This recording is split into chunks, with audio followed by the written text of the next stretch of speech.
It is my honor to introduce Hawaii's Democratic candidate for governor, our current Lieutenant Governor, Dr. Josh Green. Josh Green was elected to the State House of Representatives for 2 terms and the State Senate for 3, representing the Kona District of Hawaii Island. In 2018, he was elected Lieutenant Governor. When the COVID pandemic began in 2020, his expertise as a medical doctor enabled him, while Lieutenant Governor, to guide our state through some of our most difficult days. His compassion and reassurance helped impart calm to Hawaii's citizens, and his commitment to our safety made it possible to ride out the pandemic with minimal damages. Please join me in welcoming the next governor of the state of Hawaii, Dr. Josh Green.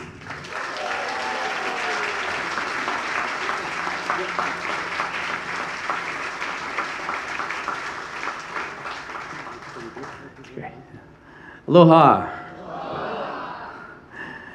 Lots to share today.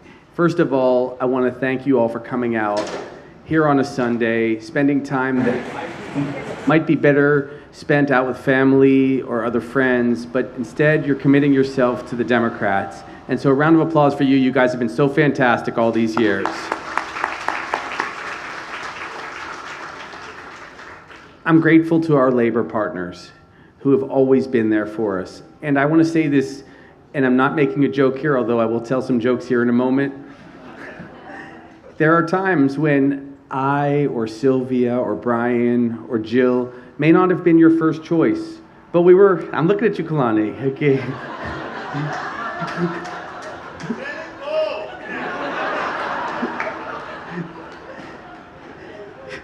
But we love you because we were our close second choice. You see, he knows. This dog is a Democrat.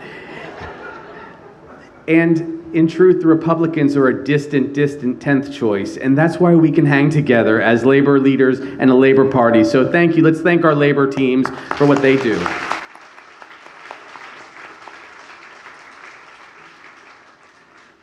Again, it was mentioned all of our colleagues in the legislature who do the day-to-day, critically hard work, and all of us we had to earn our chops also in the state legislature, and many people make a profound career being there.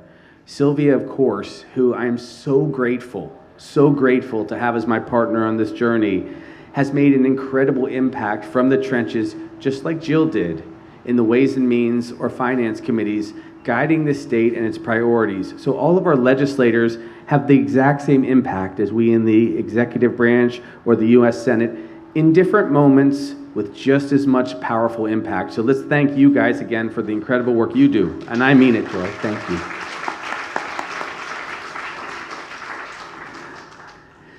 I look at this place as a spiritual center for our Democratic Party, not just because we come together twice every election cycle, once for the primary to come back together, and then in the general to be together before we take out Republicans, which is a grateful thing that we get to do each and every 4 years.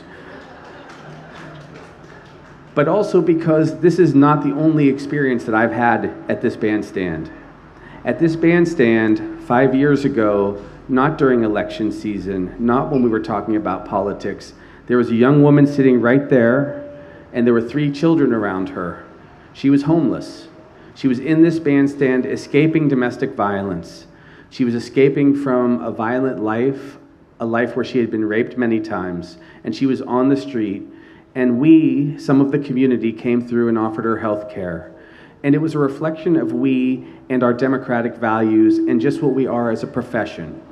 That was an experience that happened right here by the bandstand, when there was no audience, when there was no group of people to worry about the crises or the politics or any of these electoral politics. It was our values. It was the values of the people of Hawaii, and a medic that came out and volunteered his time, and the doctor, a woman doctor that worked in the Hawaiian health system that came and did wound care and found a home for them. And these are the values that we have, just as people in Hawaii, but also the people that I look around and see here today. These are the issues that our legislators, our leaders have been fighting for so long. So I'm grateful when we come back to this location now, I always think of that family sitting right there and how they did get better. So I wanted to mention that before I get into the depths of my speech. Now, I was lucky. Many years ago, not that unlike Governor Abercrombie, I was born in upstate New York, raised in Pennsylvania, and there was an opportunity to serve. I was interested in public service, to work in the National Health Corps. And they gave me 3 options. They gave me the option of being a doctor in northern Maine, which was far, far away and had terrible deer flies, and I didn't want to go there. There was a second option to go and be a doctor in the federal penitentiary system in Oklahoma City, which was a very, very hardcore place to start a practice. And I didn't choose that either. And then a third place, this faraway island a city called Hilo, Hawaii. And I called up a gentleman, a Filipino man named Rick Custodio, and I said, "Sir, I'm interested perhaps in working in the Hawaii Islands. Could you tell me about your practice?" And he said, "If you'd like to come, we'll introduce you to our people, but we're not going to fly you out on a free ticket for a vacation to Hawaii." So I came, and Dr. Custodio, who's still with us, who's one of the leaders at Waianae Comprehensive on Oahu, and who's been a Filipino physician leader for so many years, he welcomed me into the community. And he said, "You will come and work in the big city of Hilo if you choose us." So I got here, and I remember the smells of the flowers the first day I came. I remember the moisture in the air. And so I was assigned to this, my home, Hilo, Hawaii. Now, the next day, the doctor in Ka'u quit. And they then said, "You're actually going to fit much better in Ka'u as the doctor." So I was very lucky, and I was sent to Ka'u to be the physician. In Ka'u, I inherited the luckiest moment of a doctor's life. I inherited 4,000 Filipino patients, 4,000 Hawaiian patients, and 20 witness relocation patients from New York City. And I became their doctor for 4 years. And during those 4 years, I would come and take call at Hilo Hospital, and I began to learn the stories of our people in Hawaii. And the people were extraordinary. One story comes to mind.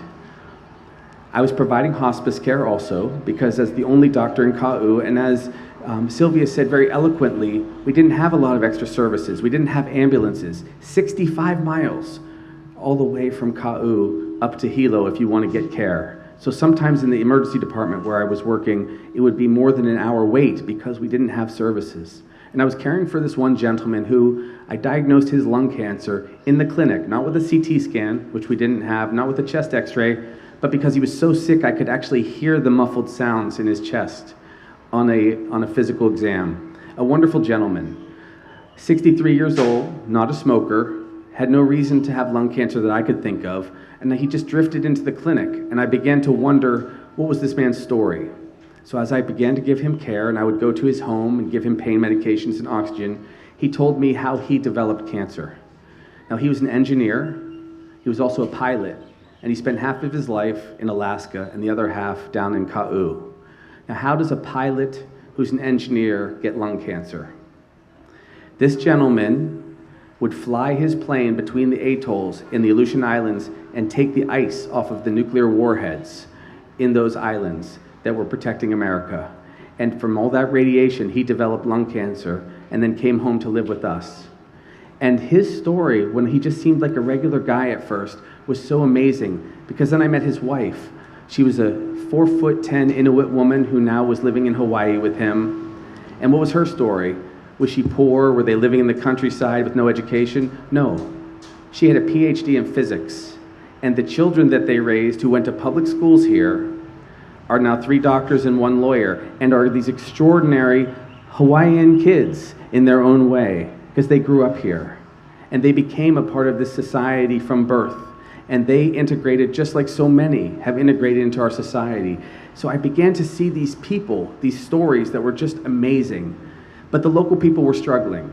We didn't have access to health care, except for one guy, me. They didn't have access to mental health services, or trauma services, or a CAT scan. And I began to think maybe we deserve more as Big Island residents. We needed more for our people. So I asked our local Democrats what I should do. Could I be an advisor? And they said, well, if you're so smart, you should run for office. We hate the guy in Kona. So I started going door to door, This very junior representative flew over to make sure I wasn't a crazy candidate. His name was Brian Schatz. He took me out for coffee and decided that I was going to be okay and gave me some of the greatest advice I ever had. He said, if you're not walking door to door as a Democrat in Hawaii and you have a free moment, remember what you told me, Brian? You said you should be on the phone calling people, calling Democrats, calling independents, calling Republicans, and maybe you'll get elected. And they were so supportive. So I kept going door to door. I thought I'd be a good candidate, but I figured I would lose, honestly. I thought, first time, not likely to happen, just trying to make a point that we deserve health care for all, which is something I'm very passionate about. But then 1 week before the election, it came out that my opponent was a cocaine dealer, and I was able to win that first election.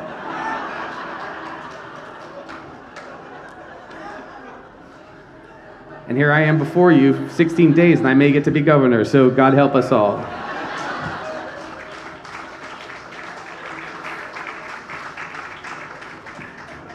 I'll accelerate these stories just a little bit, but another story is, and this is a serious moment, the moment after I was lucky to find out the results early in the morning in 2004, when I first got into the House, who was my first call from?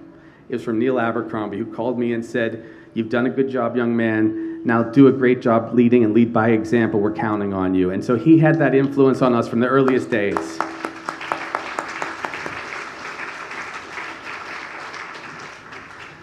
Three years later, I was serving anonymously, practically in the House of Representatives, jogging in my route early in the mornings on Oahu, and there were protesters outside the governor's mansion. We had an excellent governor at that time. His name was Neil Abercrombie. And these protesters were outside his home, and they were really making a stir that I've now seen through the COVID experience, where people sometimes protest outside my home. And they were really cruel.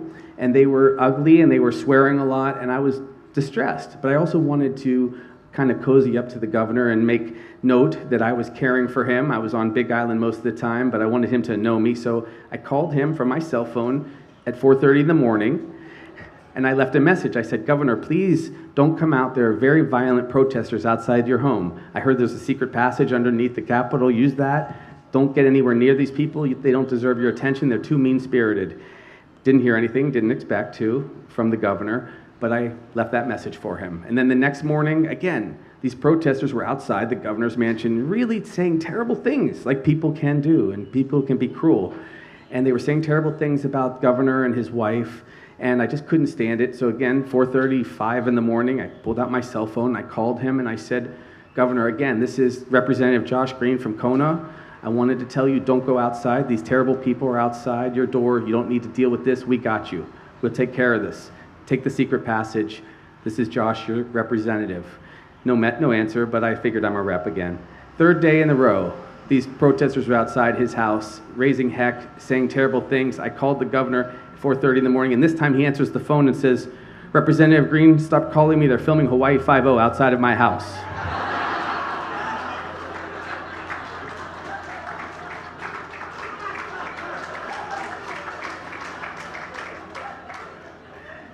So, in spite of some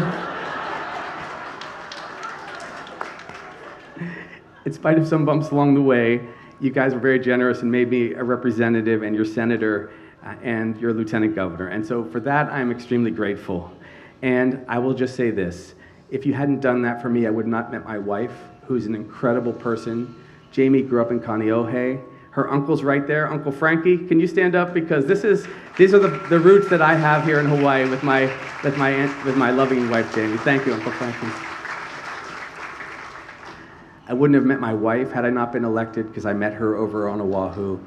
She grew up, like I said, here. She was a beautiful, smart girl. At a young age, she lost her mom, which is a history lesson for all of us, because the Hawaiian people often lose their loved ones too early. They lose them to chronic disease or health disparities, something that Sylvia and I will be passionate to fight on. She was then so smart, though, she got a scholarship to go to a great school. She was in public schools, and then Iolani, and then went to Brown University. A local girl who had lost her mom and her dad, too, away from the family. And then she went to Brown and then came back to law school. And this will be the first Hawaiian First Lady if we elect Sylvia and myself in the coming days. So if you're reluctant to vote for me, vote for Sylvia. And if you're reluctant to vote for me or Sylvia, vote for Jamie, because I'll tell you, it's going to be a big improvement on what we have had at times, although your wife is pretty awesome, I have to say. So a few other moments stood out and I wanted to share with you. As Lieutenant Governor, it was important that we took our heart to the job. The year before COVID began, there was a crisis in Samoa where there was an outbreak of measles. And I mention this story because I had never seen so much aloha spirit in my life. The Samoan people saw measles raging through their society. And so I was on the telephone with the Director of Health of Samoa, and they said, we'd like you to come and volunteer as a delegation from Hawaii if you could. And I thought, okay, we'll bring 5 people and we'll help out. And they said, no, we need you to have 100 people come, and we need you to come on Friday. Which was distressing enough that it was 4 days away, but actually there's an international dateline, so it was only 3 days away. But we asked for volunteers, and within 24 hours we had 485 volunteers from Hawaii, nurses and doctors and social workers willing to fly to Samoa to care for the people, not that were voters here, not that were part of our economy, but were just people that they cared about, who they had some extended connection to. And then Hawaiian Airlines gave us a plane, although it was only one way, so I was going to leave all of our people stranded there, so I had to find another plane. And then Fiji Airways came on, and then Par Hawaii gave us free fuel, and UNICEF gave us 50,000 doses of measles and mumps shots. My uncle gave us $5,000 for beer, and the rest of it became a medical mission. And so we had that medical mission, and with all these Hawaii volunteers, in just 2 days, we vaccinated 36,997 people.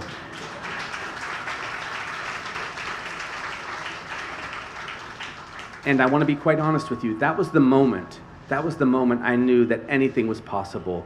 If we were going to take on the homeless challenge, it is possible for Sylvia and I, with these extraordinary teammates, to take that on, or the housing crisis, or the affordability crisis.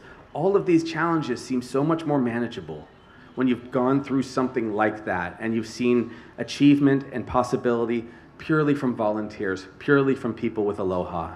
And who would have thought, but 1 month later, after we got back from Samoa, a new virus would break out called coronavirus, COVID. And the rest of that story, as you know, was shared by very eloquently by our governor, Governor Abercrombie, where because of you and the sacrifices you made and our healthcare heroes made, Hawaii had the second lowest rate of COVID in the country and the second lowest death rate of all the states in America.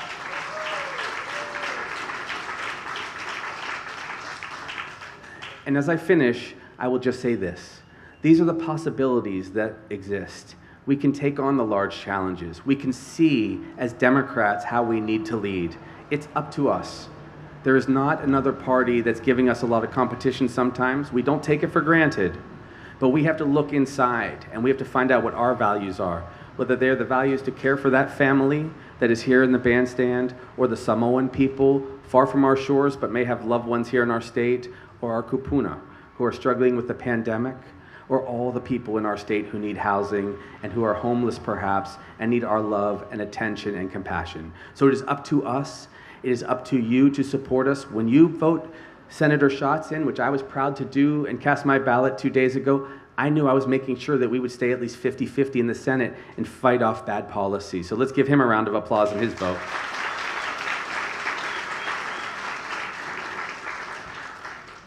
And I would have always voted for Jill Takuta, except I don't live in her district now. But she will be one of our champions because not only is she an extraordinary woman leader, but also because we are only 4 votes up in the House of Representatives, and we're all too aware that we could really slip away in our country if we don't have some strong people fighting back against terrible investigations, terrible policies, the kind of things that Trump gave us. So again, let's vote for Jill Takuta.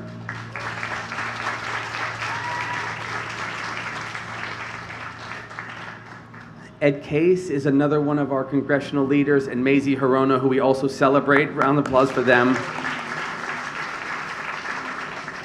But then just my final appeal. Please give us this opportunity. Sylvia has been a champion by my side day and night. I am so honored to call her an equal partner in an era where women should be treated like equals, whereas it was said earlier we should fight for women's health care rights. This is the moment that we lead with one man and one woman in the executive branch, 2 men and 2 women in the congressional branch, and with the values of the Democratic Party. Aloha, much love to you, and thank you for your support.